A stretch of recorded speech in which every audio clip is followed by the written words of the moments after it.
Good morning from Lou's Labs. We hope everyone has had a wonderful weekend.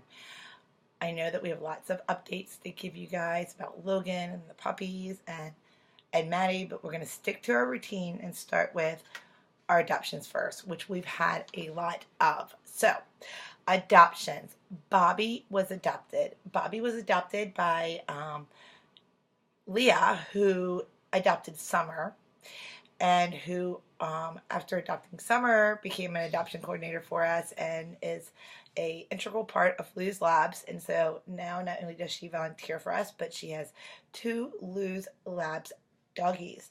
We love it when our adopters join our rescue team. We like to suck you guys in. It's fantastic. But we are thrilled, and Bobby is a lucky boy. Jolly and Onyx, our bonded pair, were adopted, and oh my gosh, so happy for them. Now, Jolly is heartworm positive, and she's already had her injections while she was in her foster home. So she hasn't gone home with her new family yet. She still has a little bit of her quiet period left. She's going to finish that up in her foster home and then go home to her family. But they are both of them, right? We don't split them up, so they're both still with their foster family, but they are adopted. And as soon as Jolly's quiet period is over, they go to their new family. We are absolutely thrilled for them. Casper, our baby that had the burn down his back from the chemical burn, he has been adopted, and his family adores him. They are previous adopters of ours. Linus was adopted, handsome Linus, and Rufus was adopted, which I'm really happy about. Rufus was my foster, but because I had to go look for Logan in Alabama, he moved to Saline, and she was so happy because he's awesome, right? So he moved there and was adopted while he was with Saline, and his family is just head over heels in love with him. And Celine, who she doesn't foster very often, and Celine, don't get mad at me for saying this, but she's definitely like one of those people that cries at every Hallmark commercial. And she called me sobbing when they were walking up, saying, she was just so thrilled about how much they loved him, right? Like, so excited. And then she called me. So she called me when they were walking. I'm going, oh my gosh, they're amazing. They're so in love with him. And as a foster parent, I can tell you that means the world. I mean, I've had people come and I didn't feel like they loved my foster dog enough. I was like, yes, yeah, you're not taking him or her. You're not. So when you see them love that dog like that, you're just so happy. And as they left, of course, Celine called me bawling her eyes out, sobbing. I'm sure it was like an ugly cry. Couldn't see her, but it was really funny. Anyway, sorry, Celine. Walter was adopted, and we're thrilled.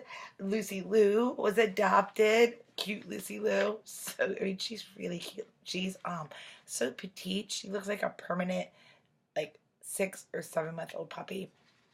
I have one like that, Beamer, and really he looked like a permanent puppy until he started getting his gray.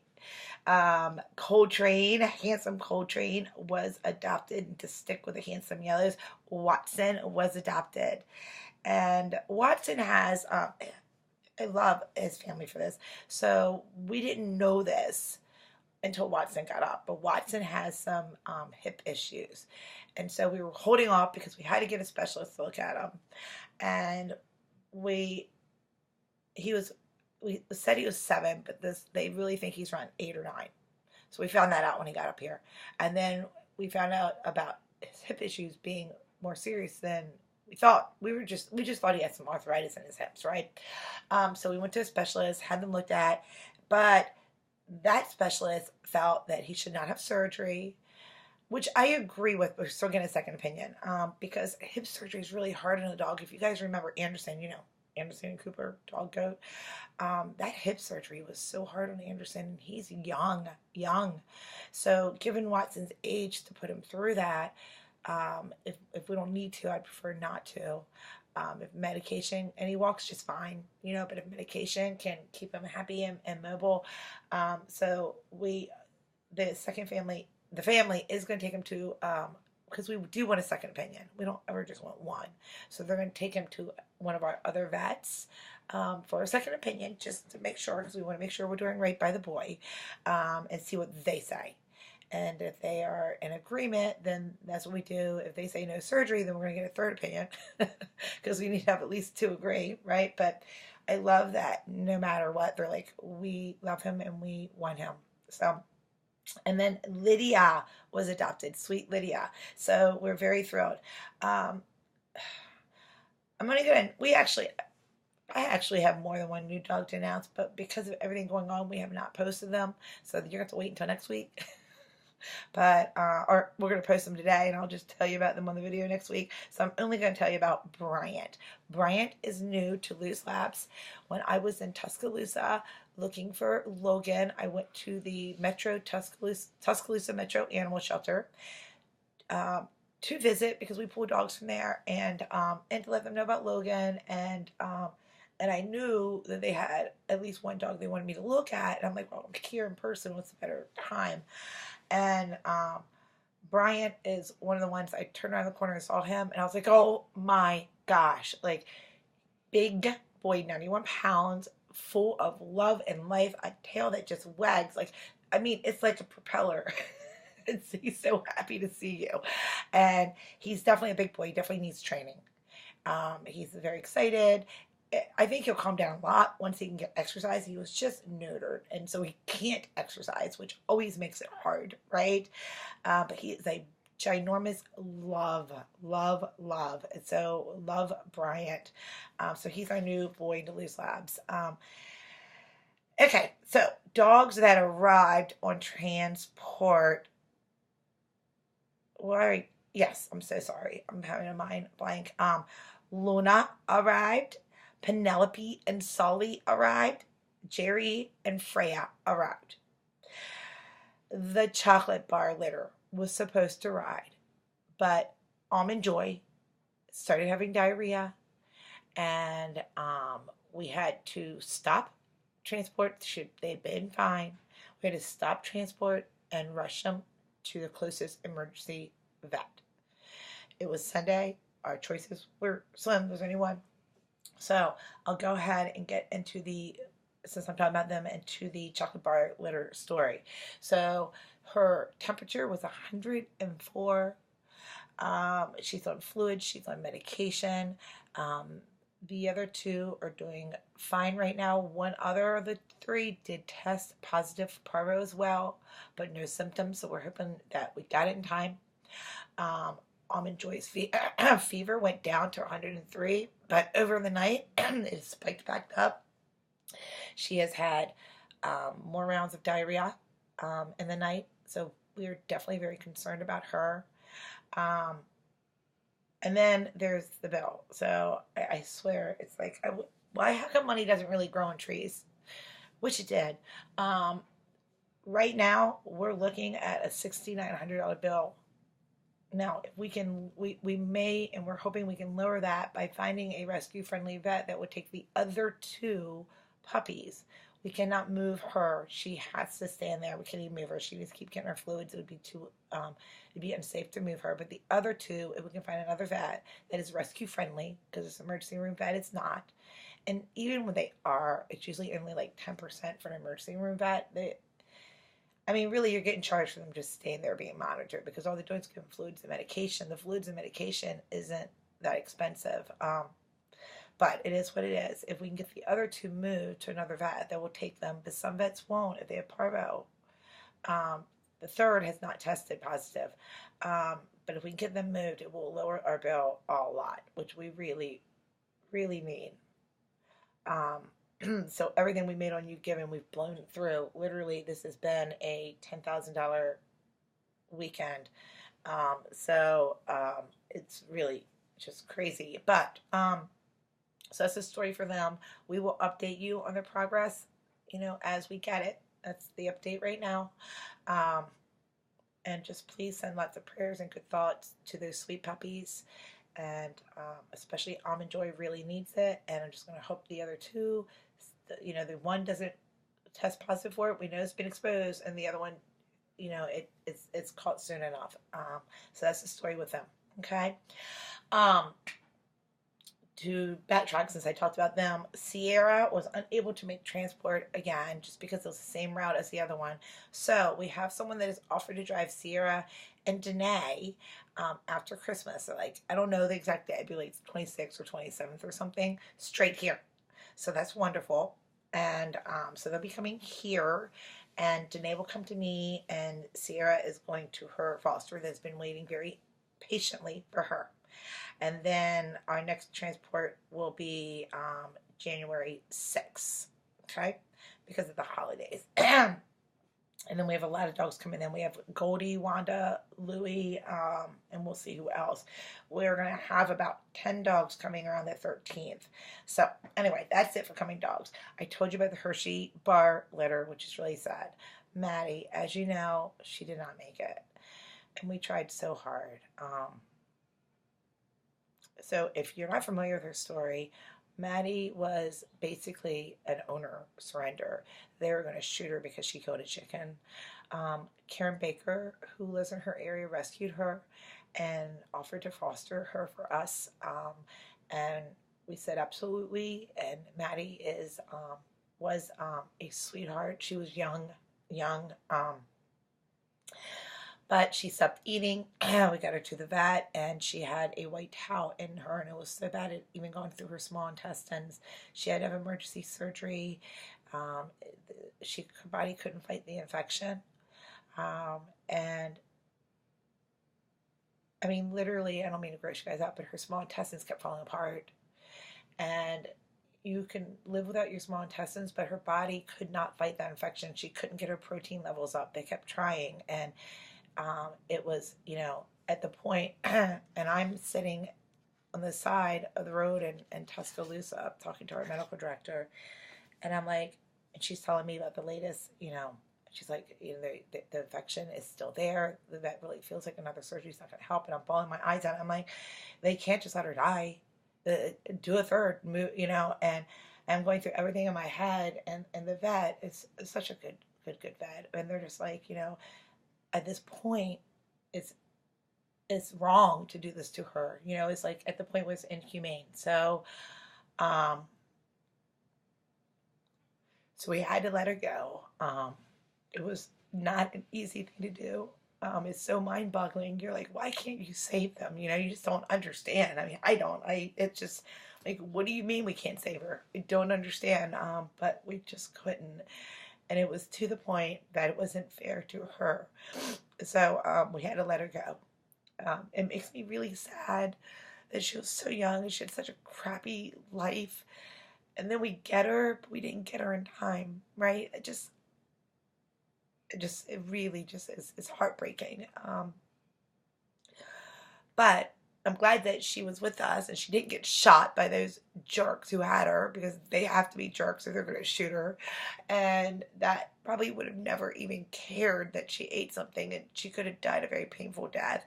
So at least she knew love, and we fought for her, and I hope she knew that. So that's Maddie. But that's where a lot of our money went, by the way, for you giving, because that was expensive trying to save her. Logan. Let's talk about something happy. Logan. So as you know, he escaped transport on Saturday. And he was lost in Tuscaloosa. We kind of knew where he was. So I flew down there. I found out middle of the night, basically, on Saturday. And then on Sunday, they were looking for him. And you always have that hope. Like, sometimes you really catch him within the first 24 hours. By Monday, we knew we were going to need more. So I flew to Tuscaloosa. We had a team on the ground. Everything was plastered, flyers plastered. Animal control there is amazing. They helped us set up a live trap. We set it up where we thought was one of his exit points. That trap was getting no action. Anyway, long story short, when a dog runs, they either run when they take off. They could run for 10 miles. It's crazy how far a dog can run. Or they kind of run and they stop. and they're like, oh, what did I just do? Right? And they usually find a place to bed that's safe. They need a water source and a food source. Often they go back to where they ran from.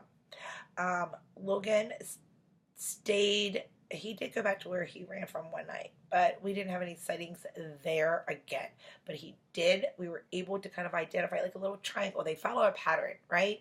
And you start to know when they're going to go out. Sorry, I'm still all torn up about Maddie. You start to know where they're going to exit and where they're going to eat and what time and all of that. And so we actually knew where Logan went every day at 4:30. And we knew where Logan went in the morning. And but we didn't know where he was going at night.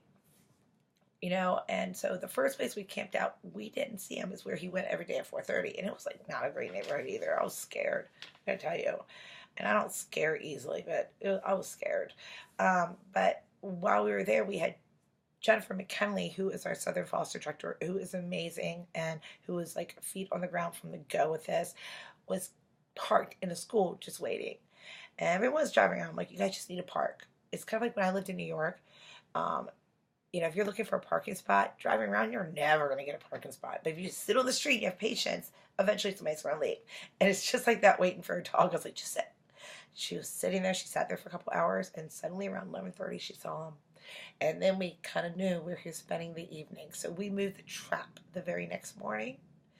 I'm going to get my days confused. Let's see, Friday. So that was Friday morning was when we caught him. So Thursday night. Wednesday night was when we were camping out in the shady place, and when she saw him in school. So Thursday morning, we moved the trap there. And we went back there Thursday. We cooked out all day, and we cooked out that night. We just wanted to draw him with the smell. And we actually did have a sighting Thursday. I saw him. I was in the woods with him, and he totally ignored me, which I can't believe. Logan, I'm still mad at you for that. He's laying on the dog bed right now. It's so weird when they're so loving. Like, he's so amazing. And I'm like, dude, why didn't you come to me when you saw me in the woods? Because I know you saw me. But anyway, so that night, Thursday night, we were camping out, and I actually heard like a click. I did, and I said to Jen, I was like, did you hear that? And she's like, no. I was like, it sounded like a click. I wonder if that's the trap closing. But neither one of us wanted to go down there and look, because if it was not in the trap, but he was hanging out there, it would scare him off. And we did not want to scare him off. Like, that's a big no. You don't scare him off. So in the morning, we go home, and it's like, I don't know, I get back to my hotel like at 3. Some crazy dude was blowing up my cell phone telling me that my dog gone to New Jersey and I needed to give him the reward. And I was like, my dog's not in New Jersey, and stop calling me. So I had to turn my ringer off. So I didn't hear the phone call. So I didn't even hear my alarm I'd set, and I've been no sleep. So Jen went there and I was supposed to meet her to move the grill, whatever, and check the trap. And I was supposed to meet her to check the Sims card because we have field camera set up and fresh food. And he was there. He was in the trap. And she tried to call me like a million times, and because my ringer was off, I didn't hear it. So Tracy, who was helping us look, came knocking on my door to let me know. And we raced over there, and it was like, hearing that he was caught, I wasn't speechless, but I can't tell you the amazing like exclamation marks that came out of my mouth. But anyway, that's how we got Logan. That's basically his story. So he was following a pattern. Basically, he was at this golf course in the morning, this neighborhood golf course area, and then in the afternoon around 4:30, he went to this other neighborhood, and then at night he was at the school. And we think he was bedding down in those woods by the school. So, and if you look on a map, it seems so far away when you drive it, but when you look on a map, it's like a mile, 1.2 miles through woods, right? I mean, Logan wasn't walking on the road. He was like using the woods, which a lot of dogs do. So, anyway, very happy ending. And I loaded him up. I had flown down and rented a car. I canceled my flight to fly back, called the rental car place and said, can I just drive the car to DC? And so Logan and I ended up being a 14-hour drive on Friday, all the way straight through home. And here he is. Now he is up. Let me just go ahead and talk about this. I know this is long. He is up and available, of course. There's nothing wrong with him. He goes tomorrow just to get a look over from the vet. But I am going to be very, I'm a pain in the butt anyway when it comes to my fosters. I'm not going to lie to you. But even more so with Logan. And we have a lot of families that want him. He's an amazing dog. He would be great with anyone. I'm going to tell you my fear. Kids. Not worried about him with kids. But kids are kids. Kids leave doors open. Kids are just not as on top of things. I mean, shoot, there are grown-ups that worry me that are not always on top of things. And them I get really mad at, but kids you can't get mad at because they're just kids. But I am not sure that I am comfortable risking Logan going to our home with kids and some kid leaving a door open and him getting loose. Now, do I think so? First of all, he doesn't even want to leave my front door right now, but he's like glued to my side, right? He won't even go out back if I don't walk with him. But as he gets comfortable, that may change. One thing I've noticed is, and I don't know if this is like who he is or just because everything's gone through. Like I tripped over my pool cover and it was a loud noisy jump. I don't know if he's always startles like that or if it's just because of recent events. Do I think he could be trained to wait at the door? I do. I absolutely do. But what I don't know is how dedicated a family is going to be to making sure that he learns that. And until he does, there's got to be a lot of diligence on their part. And I don't know that children have that. And as much as parents say they're going to watch their kids, I'm a teacher. Come on, please. You can't keep your eyes on them all the time. And I know what little kids do, right? So they don't listen. If they listened, teachers would not have to repeat instructions, the same instructions 30 times in 5 minutes. So I'm not going to believe that a kid's not going to accidentally open a door without thinking. And it's no offense against kids. It just is what it is. And I'm not real comfortable, I don't think, risking that with Logan because I would lose it. I would seriously lose it. So I'm torn. I'm thinking about it. I'm going to have a powwow with our VP, Jen Heichman, because I always like think out loud to her to see how I feel. But that's Logan's story. Okay, guys? So if you're in line for him, just know that's where my head is. And it's nothing personal, but I have to do some serious thinking. Okay.